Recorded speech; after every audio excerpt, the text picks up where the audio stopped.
nombreux ouvrages aussi également. Il y a même un ouvrage euh, écrit également sur sa biographie, un mujallad, tout un ouvrage rien que sur sa biographie écrit par son élève Mohammed ibn Zayd ibn Sumayt, rahimahullah ta'ala. Cependant, cette risala qu'il a écrit, Risalat al-Jami'a, de son nom entier, Risala al-Jami'a wa Tadhkiratu al-Nafi'a, c'est une risala qui jusqu'à aujourd'hui est toujours étudiée au Yémen, fi Hadramaut, fi Tarim, etc. et dans d'autres régions encore dans lesquelles ils étudient al-fiqh al-Shafi'i. Rahimahullah ta'ala rahmatan wasi'a. Il était prévu à la base, barakallahu fikum, de uniquement lire la risala et de faire quelques petites ta'liqat, annotations sur certains points. On devait les lire en entière. En tout cas, c'est ce que j'avais prévu à la base au départ, c'est de lire la risala en entière, etc. Et uniquement faire des petites annotations comme on avait fait pour le Matn d'Abi Shuja'. Et puis, j'ai estimé que c'était, on va dire, plus profitable, Wallahu ta'ala a'lam, en espérant que c'est le cas, Inch'Allah tabaraka wa ta'ala, de plutôt voir deux, deux chapitres, trois chapitres, les développer un peu plus, Inch'Allah tabaraka wa ta'ala, voir un peu plus la risala, car elle est moufida et très intéressante, et surtout, elle est très abordable. Elle est beaucoup plus simple que Mukhtasar Abi Shuja', et comme je vous l'ai dit, c'est vraiment de la mustawa de Safinat al-Najah. Et comme on a déjà vu Safinat al-Najah précédemment, donc ça peut être intéressant et judicieux et opportun de voir, on va dire, la risala al-Jami'a de façon plus détaillée, Inch'Allah, tabaraka wa ta'ala. En commençant, pourquoi pas, par les deux premiers chapitres, à savoir Kitab al-Tahara et Barakallahu fikum, chapitre de la Salah. Et ensuite, pourquoi pas, refaire une seconde assise, bi'idhnillahi azza wa jal, al-usbu' al-qadim, la semaine prochaine par exemple, bi'idhnillahi azza wa jal, dans laquelle ensuite on finira le reste du livre avec le chapitre de la zaka, du siyam et du hajj, incha'Allah. Tabaraka wa ta'ala.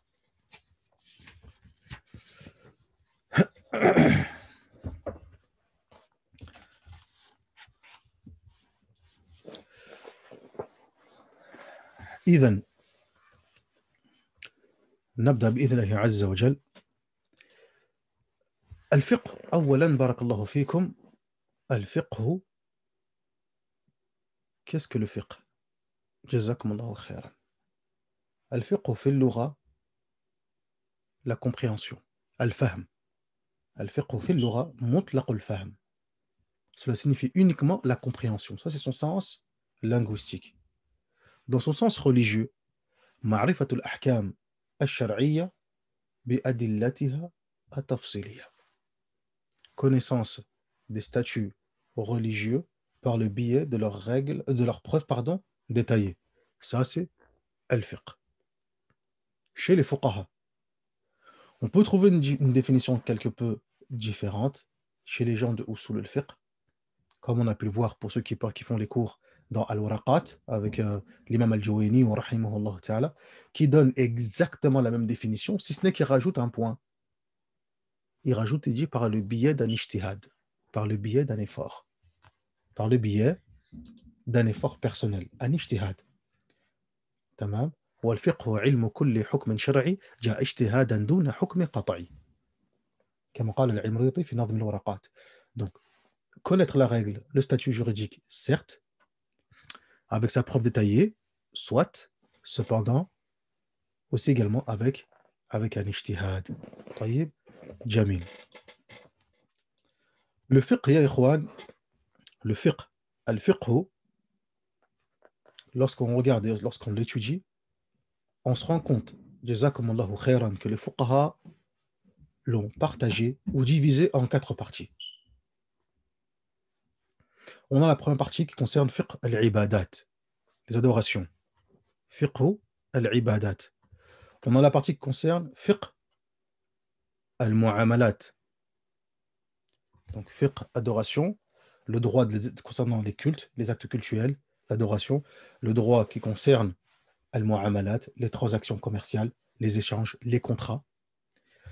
On a le droit qui concerne les affaires familiales, et enfin le reste qui traite des peines légales, de tout ce qui concerne les témoignages, les jugements, les crimes, etc.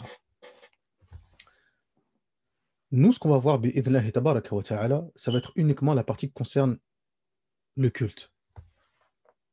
Fiqh al-ibadat.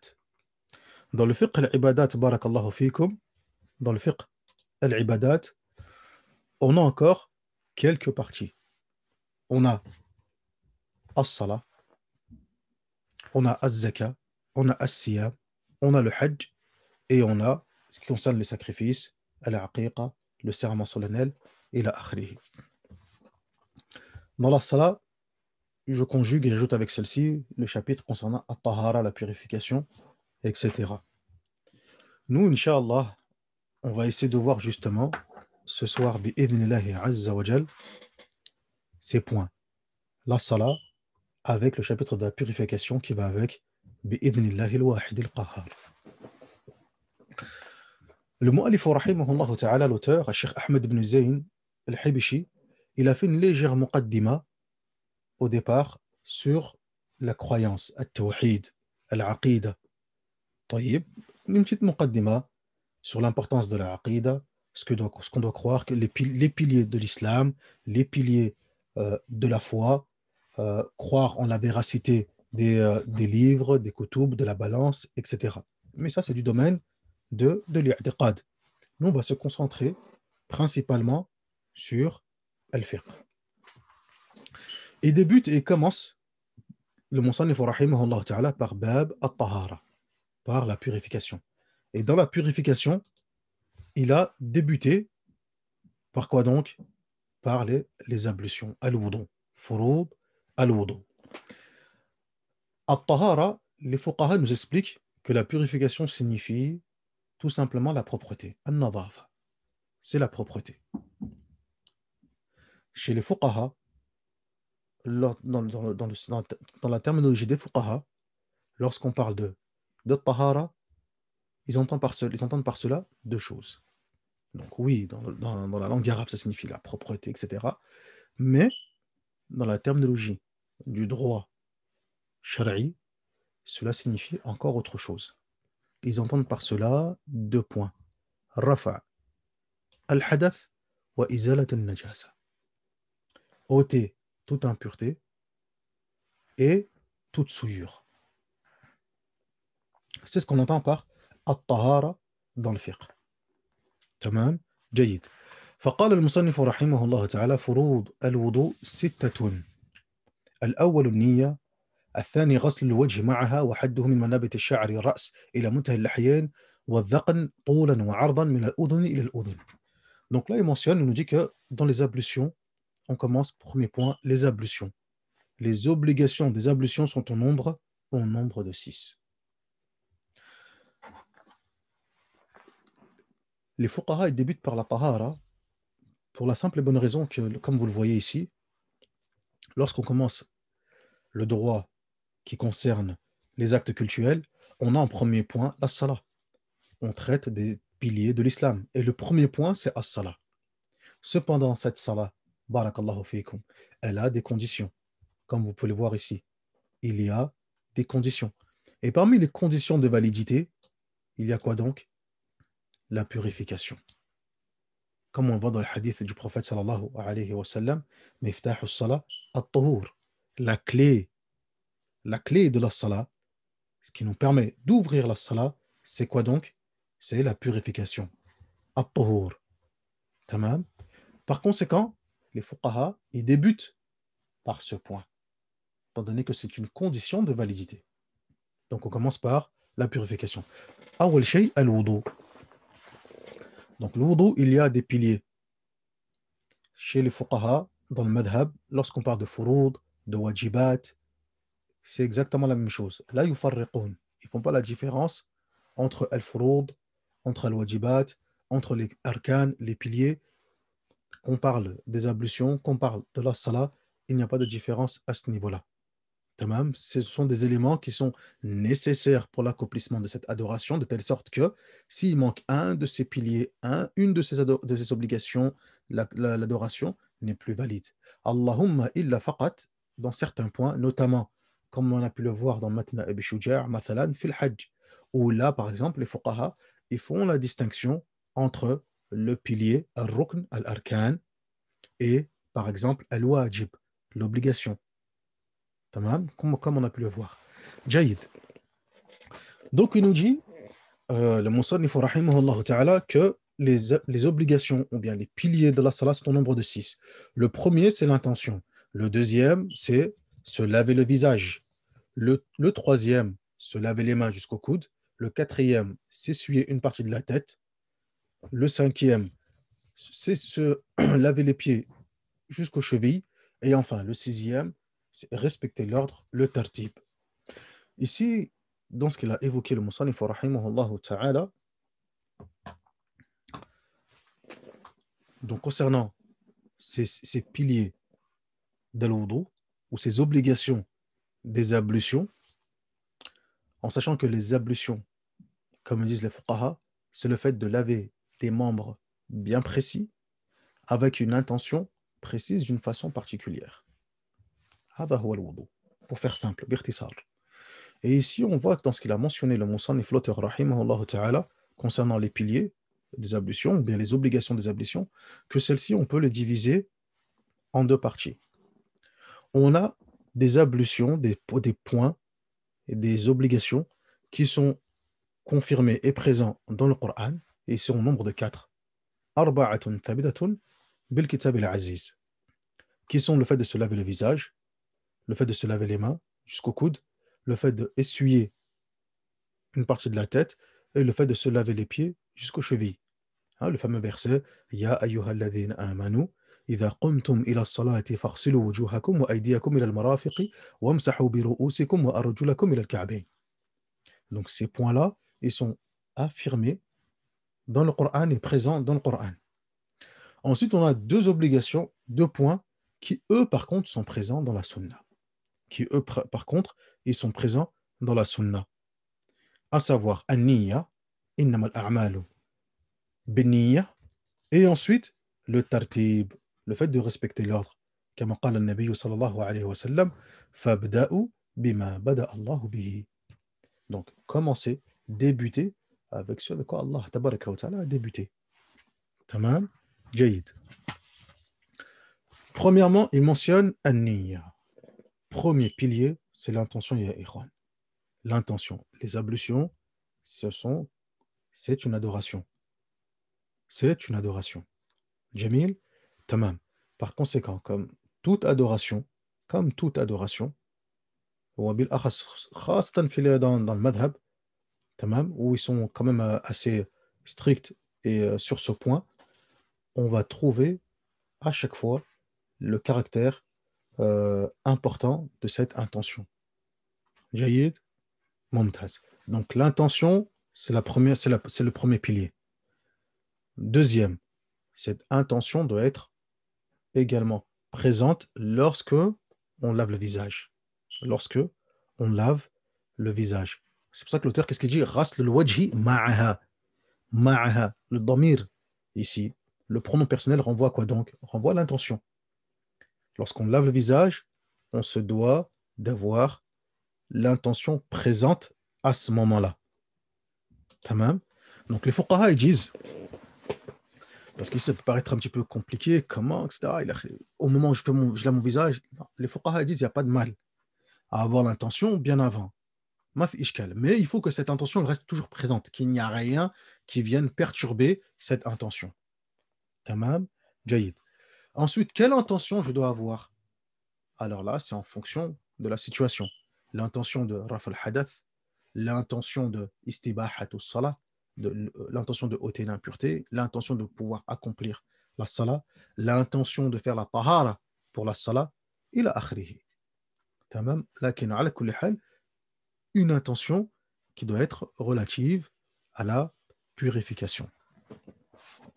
On reviendra sur l'intention, Inch'Allah tabaraka wa ta'ala, lorsque on verra la salah bi'idhnillahi azza wa jal. Laver le visage. Le visage, donc, du haut du visage jusqu'au menton, barakallahu fikum, et des deux oreilles, de gauche à droite. Tout ceci fait partie du visage. Donc, je ne parle pas des oreilles, hein, je parle de l'oreille droite à une autre, ça fait partie du visage, sans que les oreilles pour autant rentrent dedans. Tu as même laver les oreilles, minas sunan. Ça fait partie de ce qui est recommandé. Fil madhab. Tamam. Jaïd. Donc, de la pousse des cheveux, tamam, en haut, hop, jusqu'en bas, jusqu'au menton.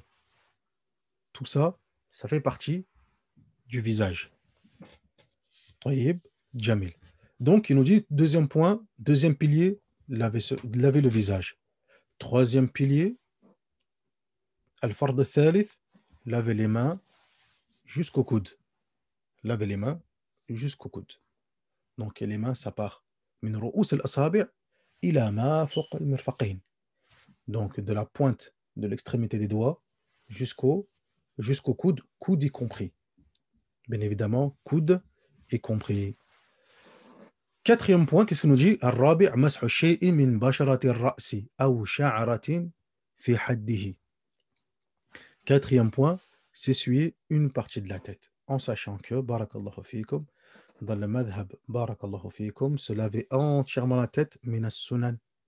Wa mas'hu jami' ar-ra's, min as-sunan.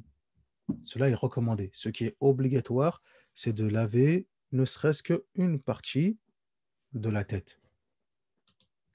Ne serait-ce qu'une partie, ne serait-ce qu'un tout petit peu. Ne serait-ce que moins d'un quart. Ne serait-ce que quelques cheveux. قالوا بعض الفقهاء ne serait-ce que ثلاث. 3 cheveux إلى آخره.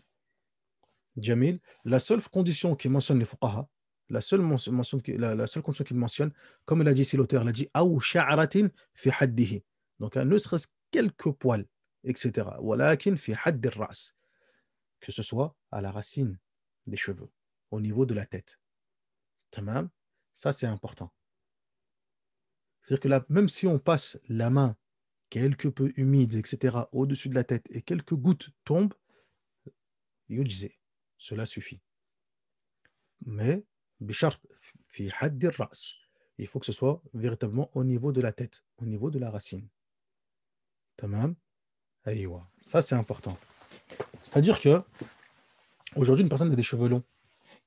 Est-ce qu'il lui est permis de prendre ses cheveux au niveau des pointes, par exemple, etc., et puis de faire le masah? Là, cela n'est pas permis. Là, il disait, la bouddha fi hadd ras, au niveau de la tête, au niveau de la racine des cheveux, Inch'Allah tabaraka wa ta'ala.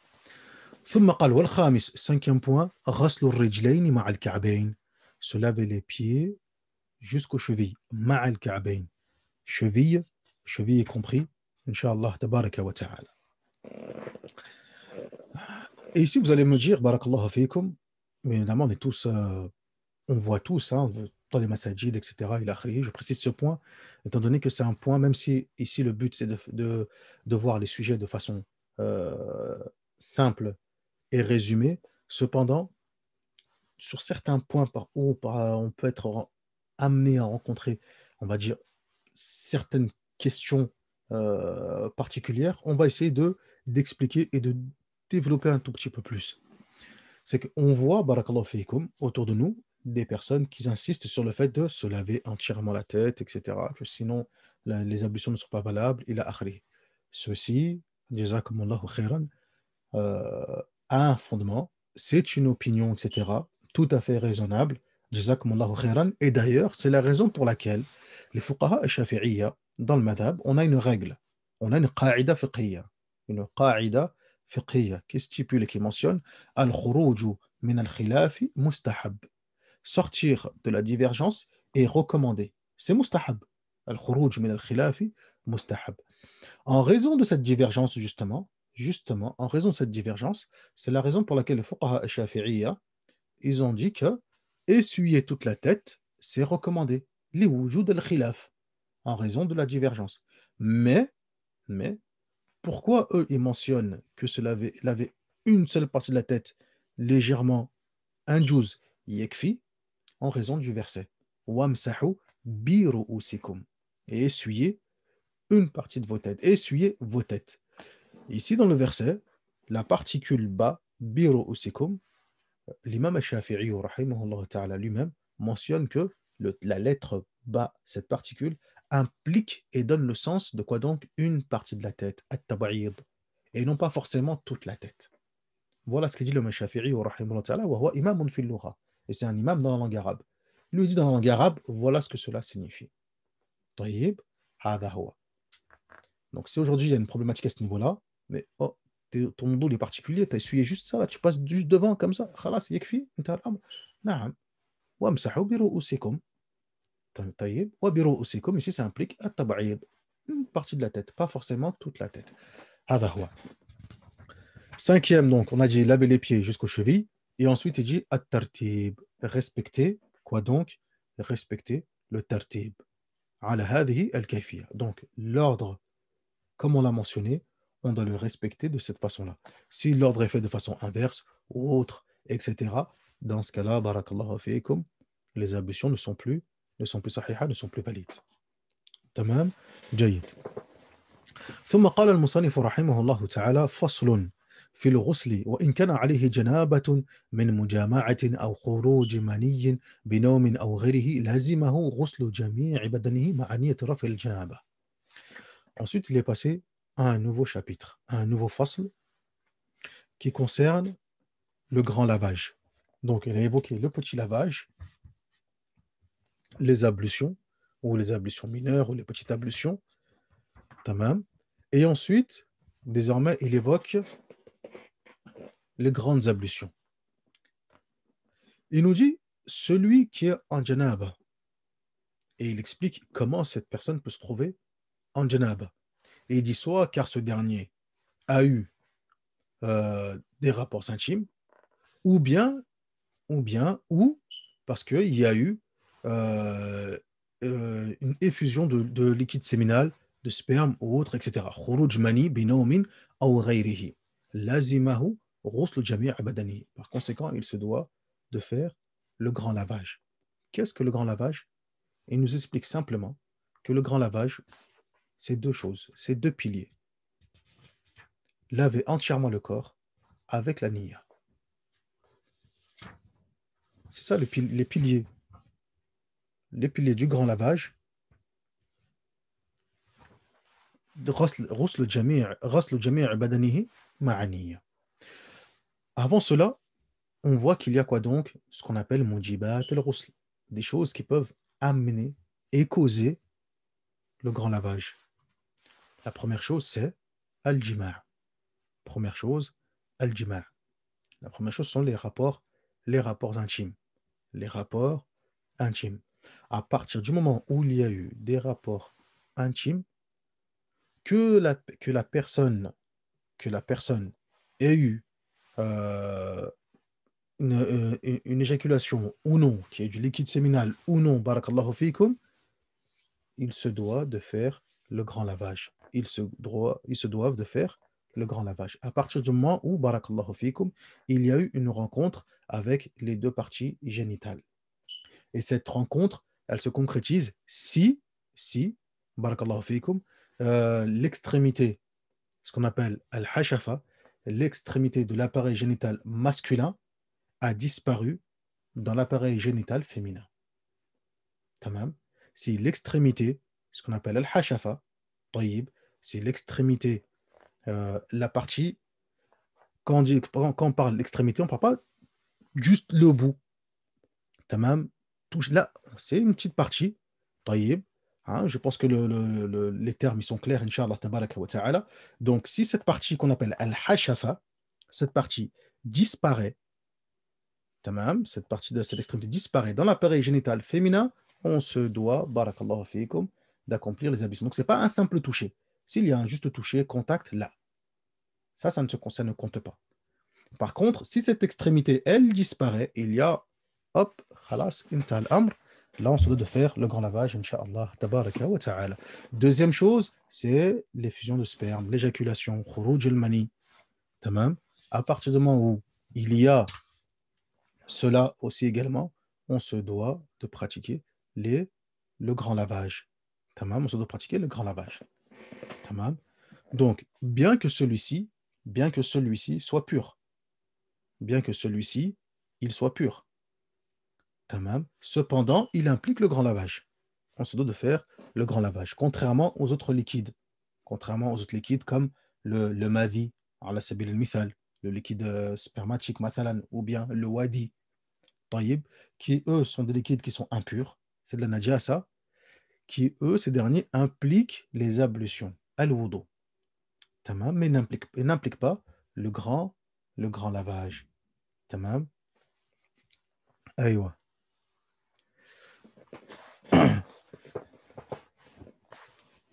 Naam.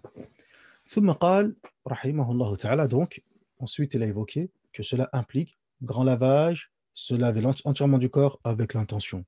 Ce sont les deux piliers. Ce sont les deux piliers. Il y a d'autres éléments aussi également. Là, on a ce qu'on a évoqué ici comme étant des choses qui impliquent le grand lavage, ce sont des choses qui sont communes aussi bien aux hommes et aux femmes. Donc ici, ces choses-là sont communes aux deux. Taïb. Que ce soit les rapports intimes ou barakallahu fikum, effusion de liquide séminal, etc. Ça, ces deux choses-là, elles sont communes aux femmes et aux hommes. On peut rajouter même aussi également la mort, al-maut. Ensuite, il y a des éléments. Il y a 3 éléments qui sont spécifiques aux femmes. Comme on a pu le voir, barakallahu fikum, dans le livre Ahkam an-Nisa, les droits, les règles juridiques, pardon, concernant les femmes d'Ibn al-Attar, rahimahullah ta'ala, qui sont al-hayd, wal-nifas, wal-wilada. Les menstrues, les loki ou les lochis, et l'accouchement. Ces 3 choses-là, elles sont spécifiques aux femmes. Et ce sont des éléments également qui impliquent le grand lavage. Arkan al-ghusl, al-rukn al-awwal al-niyya. Les piliers du grand lavage. Premier pilier, l'intention. Al-niyya. أن ينوي المغتسل رفع الجنابة أو رفع الحدث الأكبر. Donc avoir l'intention de vouloir ôter cette grande impureté ou ôter cet état de janaba. Tamam, ou cet état de janaba.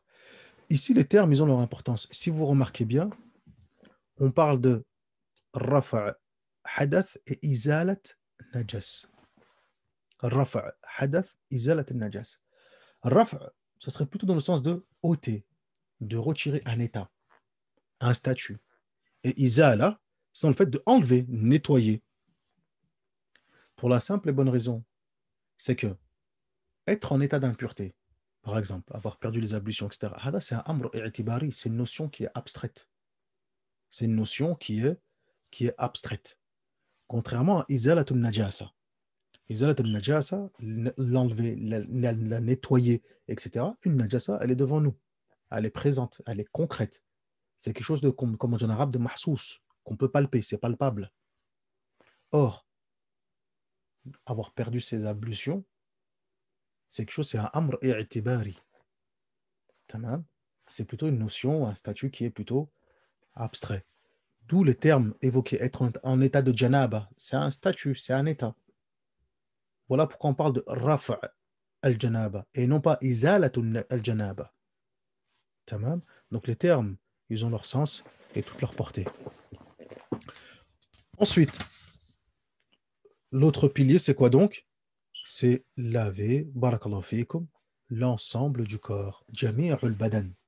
Jami'u al-badan. قال شيخنا أحمد بن علي المقرمي وحفظه الله تعالى, il disait, la personne, elle a rempli une baignoire d'eau, مثلا, une baignoire d'eau, ou naam, peu importe. Et ensuite, il met l'intention de vouloir faire rafa al-janaba, de laver, de retirer, de ôter cet état de janaba. C'est son intention. Il plonge entièrement dans l'eau et il relève la qad mada. Le ghusl a été réalisé. Tamam. هذا هو. ثم قال المصنف رحمه الله تعالى, ensuite l'auteur il poursuit, عفوانا, on lit ce que dit l'auteur, on développe légèrement et on avance. Inch'Allah tabaraka wa ta'ala. On pourrait développer, mentionner d'autres détails, aller plus loin, لكن ليست هذه المرحلة.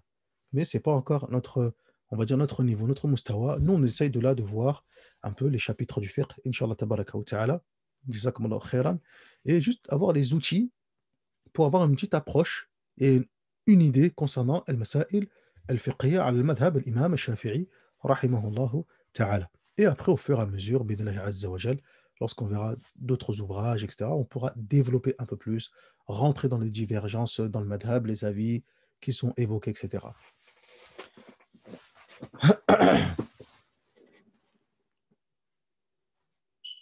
Donc, il nous dit ensuite nawaqid al-wudu. Mais avant de passer dans nawaqid al-wudu, on relève un point. C'est que on voit que barakallahu fikum, à partir du moment où ces deux piliers ils sont réalisés, donc tout le corps est mouillé, est lavé, etc., le ghusl, il est valable. Par conséquent, donc quand on parle du corps, les cheveux, tout est compris. Par conséquent, est-ce qu'il est nécessaire à la femme de retirer ses, ses tresses, etc. Là, à partir du moment où l'eau, les tresses n'empêchent pas l'eau d'atteindre la racine des cheveux, etc., il a d'atteindre la tête, ma fi ishkal. Il n'est pas nécessaire de retirer les tresses, incha'Allah, tabaraka wa ta'ala. Tamam, jayid.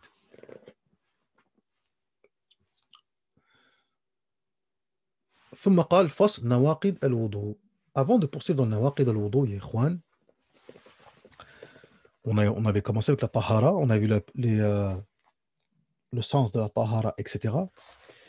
Et là maintenant, après qu'on a vu un petit peu, qu'on a avancé un petit peu, il faut savoir que dans la tahara, barakallahu fikum, les fuqaha mentionnent certains points. Lorsqu'on parle de purification, les fuqaha ils parlent également de ce qu'on appelle maqasid al-tahara. كما قال الشيخ أحمد الشاطري رحمه الله تعالى في الياقوت النفيس.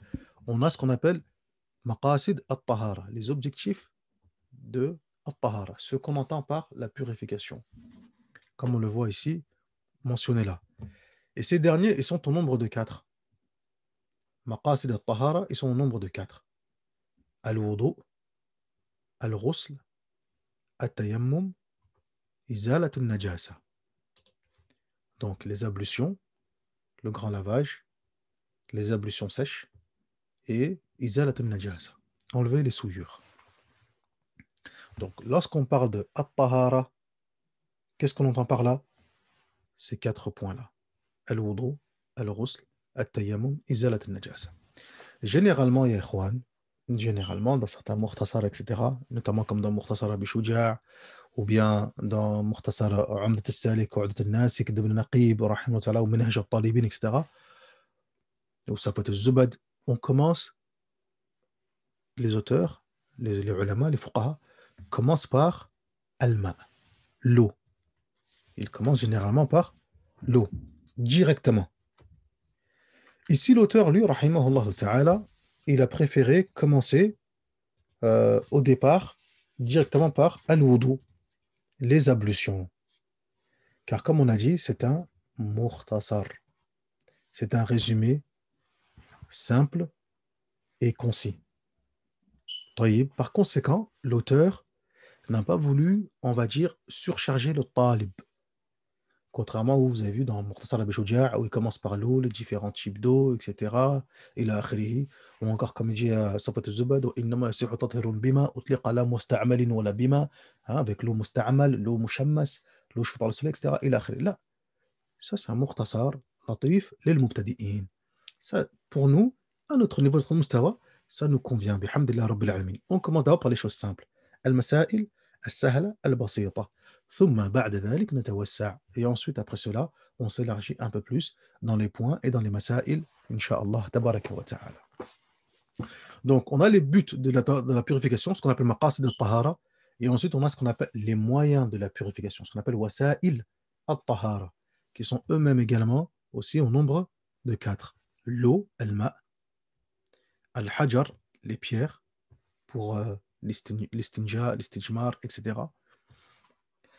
Par exemple, lorsqu'une personne est amenée à faire ses besoins et il n'a avec lui que des pierres, par exemple, pour pouvoir se nettoyer, at-turab, la terre, pour pratiquer les ablutions sèches, et ad-dibar, le tannage,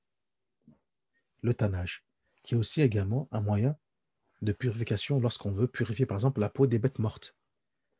Tamam.